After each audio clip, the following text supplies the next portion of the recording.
Sebab demokrasi yang kita cita-citakan bukanlah demokrasi campur tangan dan buah tangan, tetapi demokrasi yang memberi kesempatan setara bagi semua warga negara.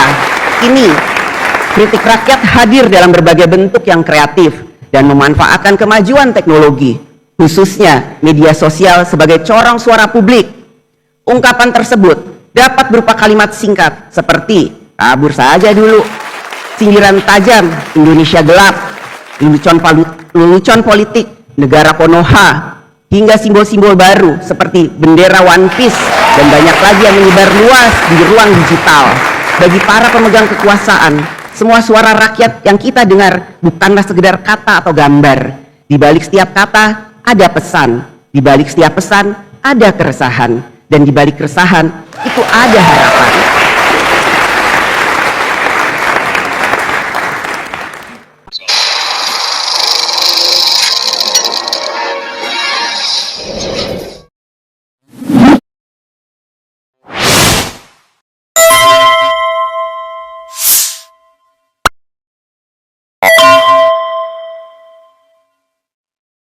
Pidato Puan Maharani di sidang tahunan MPR menjelang perayaan HUT RI ke-80 ini seolah oase di tengah gerahnya suasana politik dengan suhu yang semakin memanas akhir-akhir ini. Sikap pemerintah dari pimpinan pusat sampai daerah yang terkesan bertindak sendiri, tidak melibatkan partisipasi masyarakat dalam perencanaan namun kasar dan keras dalam menjawab kritikan seolah telah menjadi tren di kalangan pemimpin era Prabowo Subianto. Peristiwa yang terjadi di Pati, Jawa Tengah, ketika rakyat menguasai parlemen di daerah, memaksa para wakil rakyat menyetujui pemberhentian seorang bupati yang baru menjabat selama 6 bulan, hanyalah akumulasi dari kemarahan dan keresahan rakyat atas sikap anti-kritik dan perilaku angkuh para pemimpin.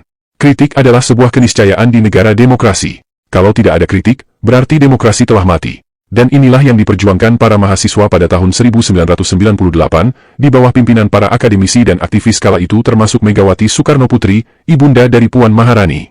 Dan itulah sebabnya, dari sejak reformasi tahun 1998 sampai masa kepemimpinan Habibie, Gus Dur dan Megawati Soekarno Putri dan Susilo Bambang Yudhoyono, tidak pernah ada seorang pun ditangkap karena dengan tudingan menghina kepala negara. Hanya di era Presiden Joko Widodo lah para pengkritik ditangkap dan dipenjara, dan ormas-ormas yang berseberangan pemerintah diberangus. Bahkan ketika sudah tidak berkuasa lagi, ketika orang-orang yang hanya sekedar bertanya kejelasan ijazahnya, Jokowi pun mengamuk. Bukan hanya aktivis, bahkan beberapa konten kreator juga ikut diseret dipaksa untuk dipenjara. 10 bulan pemerintahan Prabowo pun tidak kalah keras pada para kritikus dan aktivis.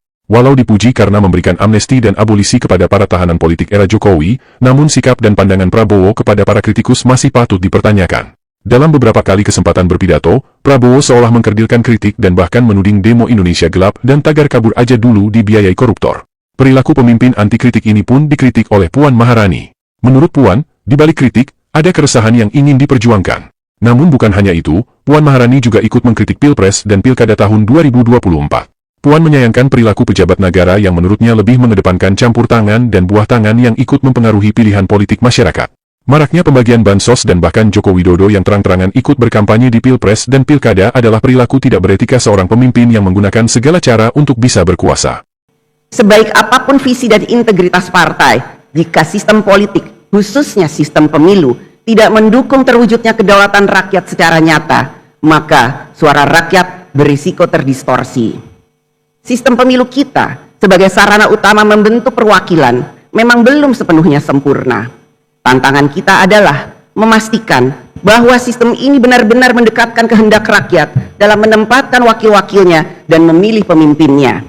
Saat ini, demokrasi dalam pemilu kita selain ditentukan oleh garis tangan, juga sering dipengaruhi oleh campur tangan dan buah tangan.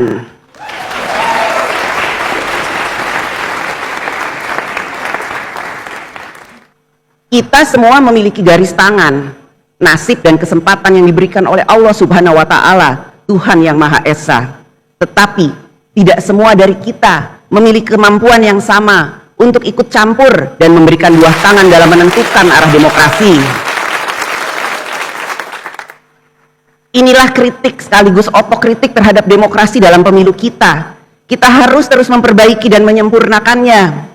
Sebab demokrasi yang kita cita-citakan bukanlah demokrasi campur tangan dan buah tangan, tetapi demokrasi yang memberi kesempatan setara bagi semua warga negara. Marilah kita bangun demokrasi yang menghidupkan harapan rakyat. Demokrasi yang tidak berhenti di bilik suara, tetapi terus tumbuh di ruang-ruang dialog, di dapur rakyat, di balai desa, hingga di gedung parlemen, agar setiap keputusan lahir dari kesadaran bersama, bukan hanya kesepakatan segelintir elit. Dalam demokrasi, rakyat harus memiliki ruang yang luas untuk berserikat, berkumpul, menyatakan pendapat, dan menyampaikan kritik. Kritik rakyat hadir dalam berbagai bentuk yang kreatif dan memanfaatkan kemajuan teknologi, khususnya media sosial sebagai corong suara publik. Ungkapan tersebut dapat berupa kalimat singkat seperti "kabur saja dulu", "sindiran tajam", "Indonesia gelap", "lelucon politik", "negara Konoha", hingga simbol-simbol baru seperti bendera One Piece dan banyak lagi yang menyebar luas di ruang digital. Fenomena ini menunjukkan bahwa aspirasi dan keresahan rakyat kini disampaikan dengan bahasa zaman mereka sendiri. Bagi para pemegang kekuasaan, semua suara rakyat yang kita dengar bukanlah sekedar kata atau gambar. Di balik setiap kata ada pesan, di balik setiap pesan ada keresahan, dan di balik keresahan itu ada harapan.